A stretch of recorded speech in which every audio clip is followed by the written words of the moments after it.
ବୈଦ୍ୟୁତିକ ଗଣମାଧ୍ୟମ ସାମ୍ବାଦିକକୁ ଆକ୍ରମଣର ପ୍ରତିବାଦ ଅଭିଯୁକ୍ତଙ୍କ ଗିରଫ ଦାବିରେ ଏବିଭିପି ପକ୍ଷରୁ ବିକ୍ଷୋଭ ପ୍ରଦର୍ଶନ। ନୀଳଗିରି ଅଞ୍ଚଳର ବୈଦ୍ୟୁତିକ ଗଣମାଧ୍ୟମ ସାମ୍ବାଦିକକୁ ଆକ୍ରମଣ ଏବଂ ଅଶାଳୀନ ବ୍ୟବହାରର ପ୍ରତିବାଦରେ ଅଖିଳ ଭାରତୀୟ ବିଦ୍ୟାର୍ଥୀ ପରିଷଦ ଏବିଭିପି ପକ୍ଷରୁ ବିକ୍ଷୋଭ ସମାବେଶ ସହରର ସିନେମା ଛକଠାରେ ଅନୁଷ୍ଠିତ ହୋଇଯାଇଛି। प्रशासन सरकारी कर्मचारी को घंटा गुड़ाइबा बंद करो,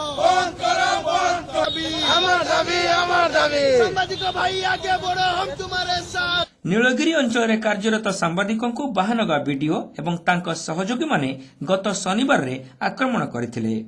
ଏହି ଘଟଣାରେ ଥାନାରେ ଏତଲା ହୋଇଥିବା ବେଳେ ଚାପରେ ପଡ଼ି ପୋଲିସ ଅଭିଯୁକ୍ତଙ୍କୁ ଗିରଫ ନ କରିବା ଅତ୍ୟନ୍ତ ଦୁର୍ଭାଗ୍ୟର ବିଷୟ ବୋଲି ଏବିଭିପିର କର୍ମକର୍ତ୍ତାମାନେ କହିଛନ୍ତି।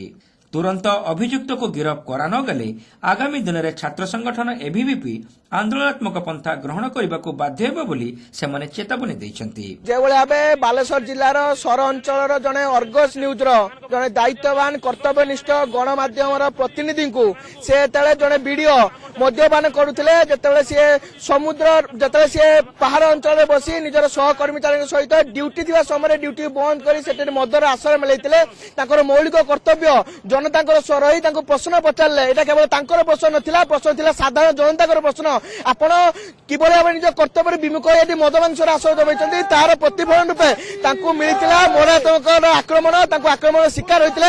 কিন্তু দুঃখর বিষয় ঘটনাকে 6 দিন বিতিগলানি তাঁক উপরে কৌশি আজ্ঞা সমস্ত ধারণার বসছেন।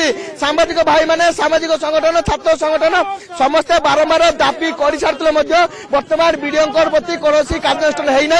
যে ভিডিও মনা করলে সেই ভিডিও হাইকোর্টে বেল পাই অপিল করছেন। যে কর্মচারী মানে তাଙ୍କ সହିତ ଥିଲେ মনা করলে আমি সে নাহু ସେମାନେ ଓଲଟି ଗୋଟେ କେସ୍ ମିଛ କେସ୍ ଫାଇଲ କରିଛନ୍ତି।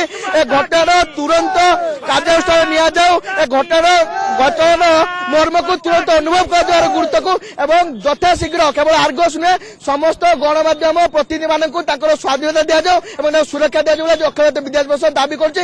ଯଦି ନ ଦିଆଯାଏ ଆନ୍ଦୋଳନ ଆଗକୁ ଆହୁରି ତୀବ୍ରତର ହେବ। ଏବିଭିପି ନଗର ଉପସଭାପତି ନେତାଜୀ ତାପସ କୁମାର ସାହୁ, ଗିରିଜା ଶଙ୍କର ଧଡ଼ା, ରୋହିତ କୁମାର ପାଢ଼ୀ, ସଞ୍ଜୟ ପ୍ରଧାନ, ମହେନ୍ଦ୍ର ଜେନା, ନନ୍ଦକିଶୋର ରାଉତ, ରାଜ୍ୟ ସହ ସମ୍ପାଦକ ଲକ୍ଷ୍ମୀନାରାୟଣ ନାୟକ, ବିଭାଗ ସହ ସଂଯୋଜକ ରଜତ କୁମାର ପାତ୍ର, ସବ୍ୟସାଚୀ ବେହେରା ପ୍ରମୁଖ ଏଥିରେ ଯୋଗଦେଇ ବିକ୍ଷୋଭ କାର୍ଯ୍ୟକ୍ରମକୁ ପରିଚାଳନା କରିଥିଲେ।